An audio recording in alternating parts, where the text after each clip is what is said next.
For 15,000 years, half of the human race did not know the other half existed. Two separate worlds, two separate humanities, building cities and pyramids and empires at the very same time, and neither one had the faintest idea the other was there. This is the story of the other half, and of the day the two worlds finally touched, which became the deadliest day in human history. They built pyramids bigger at the base than the ones in Egypt, cities larger than any in Europe. They invented writing and the number 0 entirely on their own. They tracked the planets more accurately than anyone in Europe could. And they did all of it with no horses, no iron, and in most places, not even the wheel for work. And almost everything you were taught about them is either wrong or missing. That they vanished mysteriously. That a few hundred Spaniards conquered empires of millions by sheer nerve. That they were primitive. None of that is what actually happened. The truth is stranger and far darker, because these were not weak or backward peoples who fell to superior swords. They were advanced empires of millions, and they were destroyed, almost all of them, in a single lifetime by an enemy that carried no weapon and that no one could see. To understand how, you first have to see what was actually lost. It began at the end of the last ice age. So much water was locked in ice that a bridge of land connected Asia to Alaska. Bands of hunters walked across it, following the animals, and then the ice melted behind them and sealed the door. They spread across two empty continents utterly alone and never looked back. Everything that follows they invented with no help from anyone. The first great civilization there we call the Olmec, and they are as mysterious as the Minoans. They carved stone heads taller than a person, each weighing many tons, and somehow moved them for miles with no wheels and no draft animals. We do not even know what they called themselves. But they were the seed, and out of that seed grew the most sophisticated civilization in the Americas. And before any of it, they performed a miracle of engineering that fed all the rest. There was a scrawny wild grass called teosinte with a handful of rock-hard seeds, almost useless as food. Over thousands of years, by patient selection, they transformed it into maize, corn. A crop so changed from its ancestor that scientists argued for decades about where it even came from. Every civilization here was built on that one act of genius. They also invented rubber, 1,000 years before the modern world, and with it a ball game played across Mesoamerica for 3,000 years. Teams knocked a heavy rubber ball through stone rings using only their hips. It was sport, and it was sacred, tied to the movement of the sun and the underworld. And sometimes the losers or the winners were sacrificed. The oldest team sport on Earth was played for your life. The Maya, not one empire, but dozens of rival city-states, like the Greeks, spread across the jungles of what is now Mexico and Central America. Cities of tens of thousands, with towering pyramids, ball courts, palaces, and observatories, all built from limestone cut with stone tools, because they had no metal for building. And the Maya did something only a handful of peoples in all of history ever did. They invented writing completely from scratch. A full script that could record any sentence they could speak. They also invented, independently, the number 0, one of the most powerful ideas in mathematics, which Europe would not fully accept for another 1,000 years. They were obsessed with time and the sky. Maya astronomers calculated the length of the year more accurately than the European calendar of the same era. They could predict eclipses and the movements of Venus centuries in advance. They tracked cycles of time so vast that one of them ending, in 2012, briefly convinced the modern world it was the apocalypse. And then, around 900 AD, the great Maya cities of the south emptied out. The people walked away from their pyramids and let the jungle take them. For centuries, this was called one of history's great mysteries. The Maya who simply vanished. Except they did not vanish. We now know the southern cities were hit by brutal, decades-long droughts, made worse by overpopulation and endless warfare between the city-states. The cities failed, but the people did not die out. They moved, adapted, and endured. There are around 6 million Maya alive today, still speaking Maya languages. You cannot vanish a people that is still here. Meanwhile, in the highlands of Mexico, stood a city so vast it stunned everyone who saw it. Teotihuacan. At its height, well over 100,000 people, one of the largest cities in the entire world. with a pyramid of the sun that rivals anything in Egypt. And here is the unsettling part. We do not know who built it. We do not know their name or their language. They left no writing we can read. A metropolis anonymous. It was already an ancient ruin, abandoned and mysterious, when the next great power arrived. A wandering, warlike people who found the ruins so awe-inspiring they believed the gods themselves had made the world there. They named it the City of the Gods, and they were about to build something even more extraordinary. The Aztecs. The Aztecs built their capital, Tenochtitlan, on islands in the middle of a lake, connected to the shore by great causeways. By 1500, it held perhaps 200,000 people, making it larger than any city in Europe. Larger than London, Paris, or Rome at the time. A gleaming white city rising out of the water with temples, markets, and palaces. To feed it, they built floating gardens on the lake itself. Artificial islands of incredibly fertile soil that produced several harvests a year. They had aqueducts bringing fresh mountain water, public toilets, a compulsory school system, and streets so clean that Spaniards who had lived in filthy European cities could hardly believe it. This was not a primitive place. It was, in many ways, cleaner and better organized than the cities the invaders came from. But the Aztec world had a shadow, and it is the thing everyone remembers. They believed the sun itself would stop rising unless it was fed with human blood. So they practiced human sacrifice on a scale that horrified even the brutal men of 16th century Europe. It was religion, not cruelty for its own sake. But it also terrified the peoples the Aztecs ruled over, and that fear would soon be turned against them. And far to the south, along the spine of the Andes, rose the largest empire the Americas ever produced, the Inca. It stretched for over 2,500 miles down the west coast of South America, across some of the most vertical, brutal terrain on the planet, and it held together perhaps 12 million people. And they ran this enormous empire with tools that should have made it impossible. No wheel, no horses, no money. And here is the strangest part of all. No writing.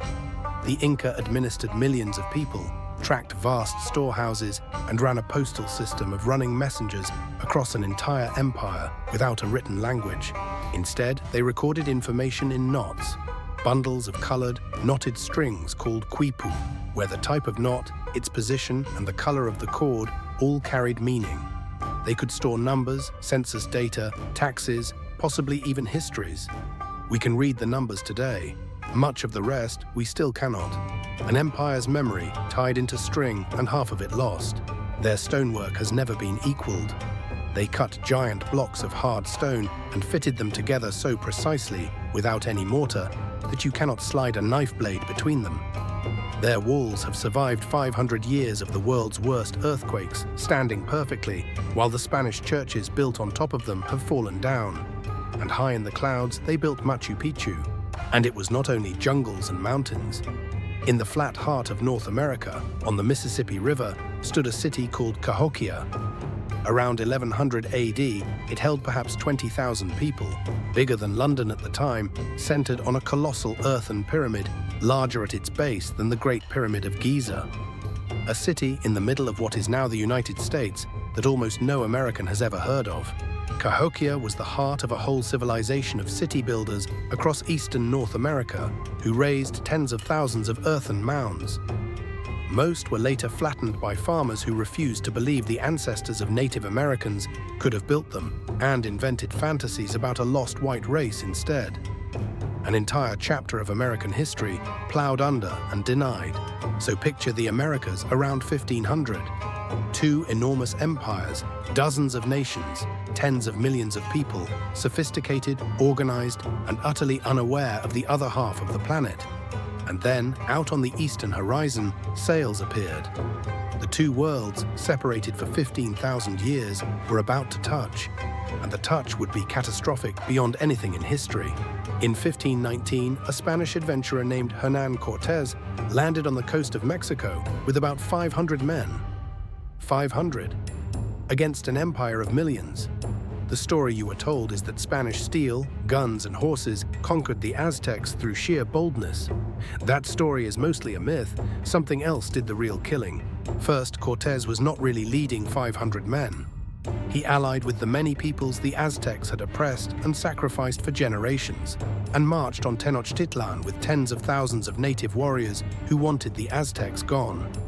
To most of the people involved, this was not a foreign invasion, it was a rebellion. But even that is not what truly emptied the continent. The real conqueror was a virus, smallpox. The peoples of the Americas had been isolated for 15,000 years, with no cattle, no pigs, and none of the crowd diseases those animals gave to the Old World. So they had no immunity to anything. When smallpox arrived, it did not just spread, it exploded. In Tenochtitlan, it killed so many so fast that the survivors could not bury the dead. The Aztecs did not lose to Spanish courage.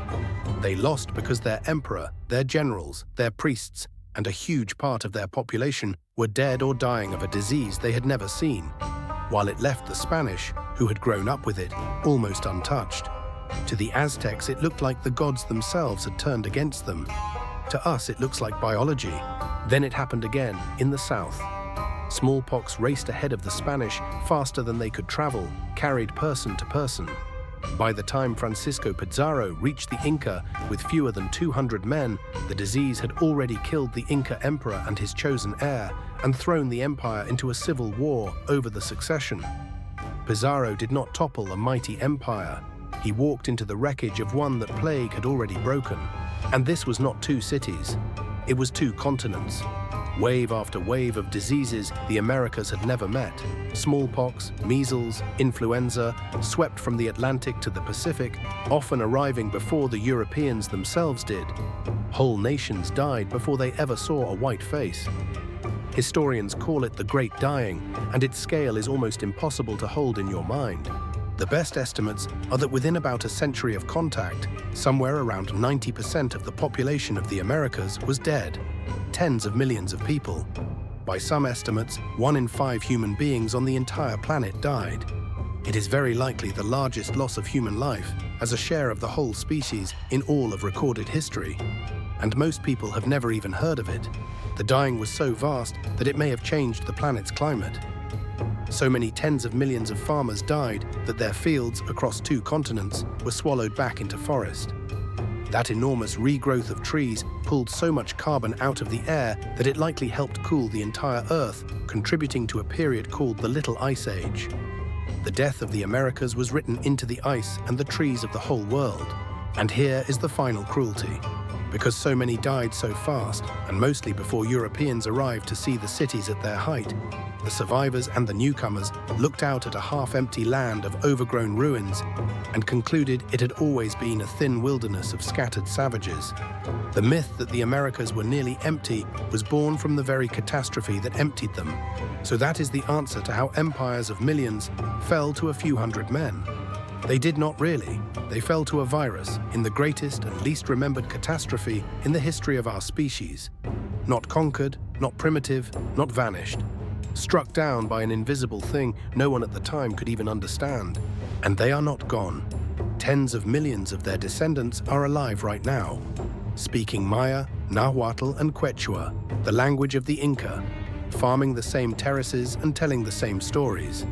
They lost almost everything, and they are still here. The other half of humanity did not disappear. It survived the worst thing that ever happened to anyone, and there is a final twist that almost nobody notices. The Americas got the Old World's diseases, but the Old World got the Americas' food. The potato, the tomato, corn, chocolate, chili peppers, vanilla. Around 60% of all crops grown in the world today were first domesticated by the peoples of the Americas. Think about what that means. Italy before America had no tomatoes. Ireland had no potatoes. India had no chilies. Switzerland had no chocolate. The foods we think of as the soul of those places all came from the empires that were dying while they arrived. The Americas were struck the cruelest blow in history and quietly fed the entire planet in return. But there is one more secret in this story. Columbus was not the first person from the Old World to reach the Americas. 500 years before him, another people crossed the Atlantic, landed, built houses, and met the natives of the New World. And then they left, and the world forgot it ever happened. They were the Vikings, and everything you think you know about them, the horned helmets, the mindless savages, is wrong too. They were explorers who reached America, traders who reached Baghdad, and settlers who founded nations. The most misunderstood people in history. That is the next story.